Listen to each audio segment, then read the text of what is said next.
अमृतानुभव का तीसरा अध्याय है वाचारण परिहार, अर्थात चार वाणी परा, पश्यंती, मध्यमा और वैखरी, इनका कर्ज चुकाना।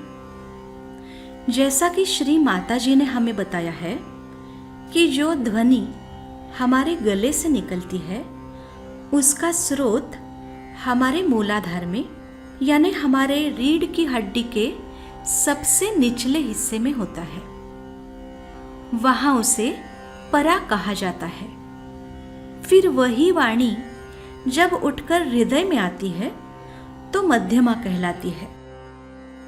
जब विशुद्धि में प्रवेश करती है तो पश्यंती कहलाती है, और जब कंठ से आवाज के रूप में बाहर निकलती है तब उसे हम वैखरी कहते हैं। इन वाणियों के कारण हम बोल सकते हैं, सोच सकते हैं, अपनी भावनाएं व्यक्त कर सकते हैं। इन वाणियों के हम पर कई उपकार होते हैं।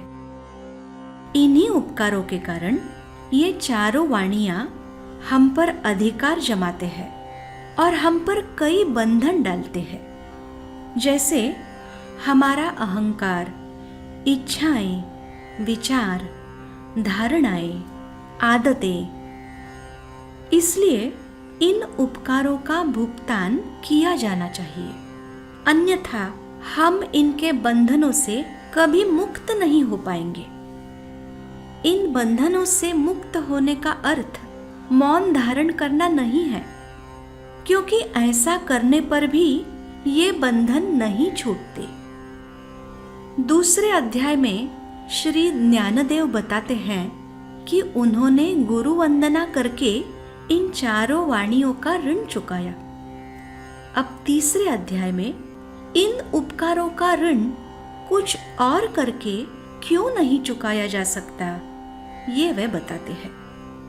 चाहे कोई कितना भी गरजे, बड़ी बड़ी बातें कर ले, प्रवचन दे, इससे वाणियों का कर्ज नहीं चुकाया जा सकता।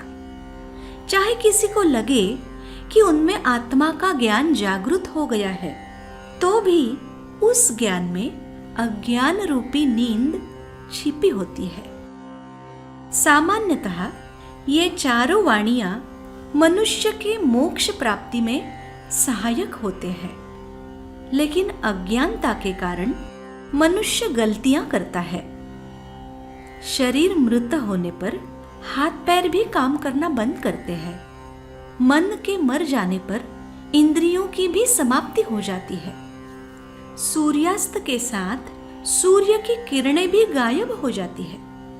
नींद खुलने से पहले ही स्वप्न खत्म हो जाते हैं। उसी प्रकार अविद्या की समाप्ति से पहले ही ये चारों वाणियां लुप्त हो जाती है।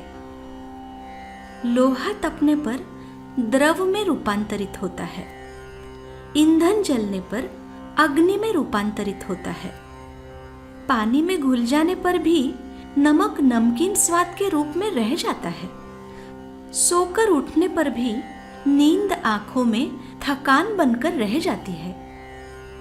इसी प्रकार यदि हमें ऐसा लगे कि अविद्या समाप्त हो गई है, चारों वाणियां निष्क्रिय हो गई है, फिर भी तत्वज्ञान का विषय आने पर ये वाणियां तुरंत क्रियाशील हो जाती है और मनुष्य बहुत बातें करने लगता है, सोचने लगता है, विश्लेषण करने लगता है।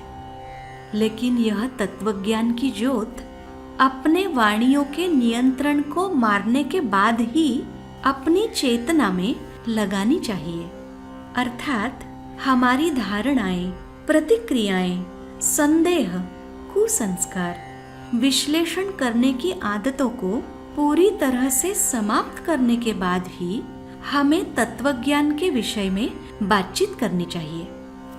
यदि हमने ऐसा किया तो भी हमारी चेतना में तत्वज्ञान का प्रकाश मंद रहता है, क्योंकि यह भाव मन में निरंतर बना रहता है कि मैंने वाणियों पर विजय पाया।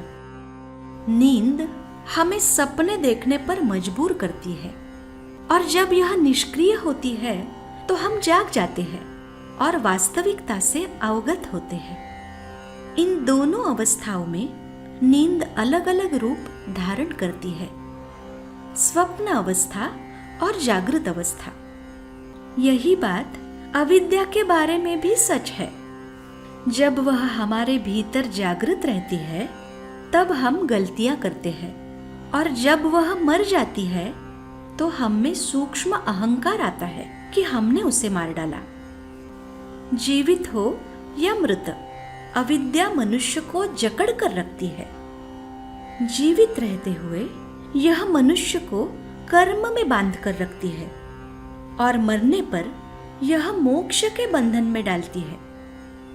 यद्यपि मोक्ष हमें जीवन मृत्यु और कर्म के चक्र से मुक्त करता है, तो भी हम निष्क्रियता से बंधे रहते हैं। यदि मोक्ष ही बंधन है तो मोक्ष शब्द का क्या अर्थ है? केवल अज्ञानी व्यक्ति ही उससे आकर्षित होंगे। बच्चों को बताया जाता है कि बाघ आएगा और तुम्हें खा जाएगा, तब बच्चे डर जाते हैं, और जब उन्हें बताया जाता है कि बाघ मर गया तब उन्हें बहुत अच्छा लगता है। लेकिन उसका कभी अस्तित्व ही नहीं था, तो बाघ मर गया ऐसा क्यों माने? किसी काल्पनिक घड़े के फूट जाने पर शोक करने का क्या मतलब है? उसी प्रकार मुझे मोक्ष नहीं मिला ऐसा विलाप करने का क्या मतलब है? क्योंकि मोक्ष प्राप्ति के बाद भी हम इन चार वाणियों के बंधनों से मुक्त नहीं हैं। फिर मैं ऐसे मोक्ष को क्यों प्राप्त करूं? अविद्या ने मरकर मोक्ष नामक एक नया बंधन निर्माण किया है। इसी प्रकार श्री शिव ने शिव सूत्र में कहा है कि ज्ञान भी एक बंधन है। वैकुंठ के स्वामी ने भी कहा है कि सत्व गुण से मनुष्य ज्ञान के पाश में बंध जाता है। श्री शिव ने या श्री कृष्ण ने ऐसा कहा है, इसलिए मैं नहीं कह रहा हूं, ये मेरा अनुभव है। यदि शुद्ध आत्मज्ञान ही ज्ञान की खोज में निकल पड़े तो ऐसा हो जाएगा कि सूर्य चिंता में पड़ गया कि अब मैं शक्ति कहां से लाऊं। बाहर से इकट्ठा किया हुआ ज्ञान कितना भी प्रभावशाली क्यों न लगे, वह व्यर्थ ही होता है। यह ऐसा हो गया कि एक प्रकाशमान दीपक अपना स्वभाव भूलकर ये कहता है कि अब दूसरा दीपक मुझे प्रकाश दिखाएगा। जो अपना है और अपने पास ही है, उसे जाने बिना यहाँ वहाँ ढूंढते फिरने का क्या अर्थ है? लेकिन अगर मनुष्य ऐसा कहे कि मैं अपने आप को भूल गया था, अब मुझे याद आया कि सारे ज्ञान का स्रोत मेरे भीतर की आत्मा ही है। आत्मा ज्ञानी है और मैं आत्मा हूँ, इसीलिए मैं ज्ञानी हूँ। ऐसा कहकर संतुष्ट होकर निष्क्रिय होना भी एक बंधन है। जो ज्ञान स्वयं ही बंधनों के सागर में डूब जाता है, उसके सहारे हम कैसे तैर सकते हैं? इसलिए यह कहना गलत है कि ज्ञान पाने से हम बंधनों से मुक्त होते हैं। इस बात को समझने के बाद मनुष्य अपना चित्त अन्य चीजों पर डालता है, जैसे कि अच्छे विचार, अच्छी आदतें, अच्छा आचरण, अर्थात वह चार वाणियों के माध्यम से अपने व्यक्तित्व को सुशोभित करने का प्रयास करता है, और अविद्या उससे दूर भागती है और वह उदास होकर ज्ञान के अग्नि में प्रवेश करती है, अर्थात मनुष्य ज्ञानी हो जाता है। लेकिन फिर भी जैसे लकड़ी जलकर राख के रूप में पीछे रह जाती है, अविद्या के नष्ट हो जाने पर भी मेरी अविद्या अब समाप्त हो गई, इस अहंकार के रूप में वह पीछे रह जाती है। जैसे कपूर पानी में घुलने पर गायब हो जाता है, लेकिन उसकी खुशबू बनी रहती है। शरीर पर लगाए गए विभूति के कण यदि गिर भी जाएं, तो भी शरीर पर सफेद रंग रह जाता है। यदि जलधारा सूख भी जाए तो भी उसकी नमी बनी रहती है। दोपहर में छाया दिखती न हो तो भी वह पैरों के नीचे रहती है।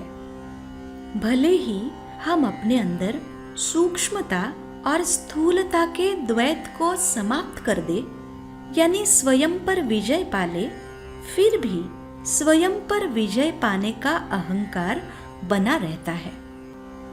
मृत्यु के बाद भी परा पश्यन्ति मध्यमा वैखरी का ऋण नहीं चुकाया जा सकता, यानी उनका बंधन तोड़ा नहीं जा सकता। लेकिन सद्गुरु श्री निवृत्तिनाथ के चरणों में नतमस्तक होकर मैंने इसे चुकाया और वाणियों के बंधनों से मुक्त हो गया। अज्ञानी व्यक्ति अविद्या के बंधन में रहता है, अर्थात उसमें काम, क्रोध, लोभ, अहंकार आदि अनेक दोष होते हैं। और ज्ञानी व्यक्ति में अविद्या न होने पर भी अविद्या न होने का सूक्ष्म अहंकार बना रहता है। इसलिए चाहे ज्ञानी हो या अज्ञानी, चारों वाणियों का ऋण चुकाना दोनों के लिए आवश्यक है। तीसरा अध्याय समाप्त हो गया। ये चार वाणियां चार अमीर व्यक्तियों की तरह है, जो हमें धन देते हैं, जो बुद्धि, कर्म, विचार, आचरण के रूप में व्यक्त होता है। इन उपकारों का हम पर ऋण चढ़ता है। इसी ऋण को चुकाने के लिए हमें वाणियों का सुनना पड़ता है। यही बंधन है। ये अमीर लोग सद्गुरु के सेवक हैं। सेवक कभी स्वामी पर उपकार नहीं कर सकता, इसलिए जब सद्गुरु इनका उपयोग करते हैं तो उन पर वाणियों का ऋण नहीं होता। इसलिए यदि शिष्य सद्गुरु के चरणों में नतमस्तक हो जाए तो वह भी वाणियों का स्वामी बन जाता है और वाणियों के ऋण से मुक्त रहता है। सद्गुरु के चरणों में नतमस्तक होने का अर्थ केवल सद्गुरु का सम्मान करना, उनकी पूजा करना, उनकी भक्ति करना नहीं है, बल्कि सद्गुरु के साथ अद्वैत में रहना यही है। ये एक ऐसी अवस्था है जिसमें सद्गुरु और शिष्य अलग अलग प्रतीत होते हैं, लेकिन वास्तव में दोनों एक ही है, सद्गुरु। श्री माताजी की कृपा से हम जानते हैं कि सद्गुरु श्री निवृत्तिनाथ श्री शिव के अवतार थे और श्री शिव के साथ अद्वैत प्राप्त करना केवल आत्म साक्षात्कार से ही संभव है। तो आइए हम श्री माताजी द्वारा बताए गए आत्म साक्षात्कार के मार्ग पर चले और अद्वैत की स्थिति में पहुंचकर वाणियों के ऋण से मुक्त हो जाए। जय श्री माताजी।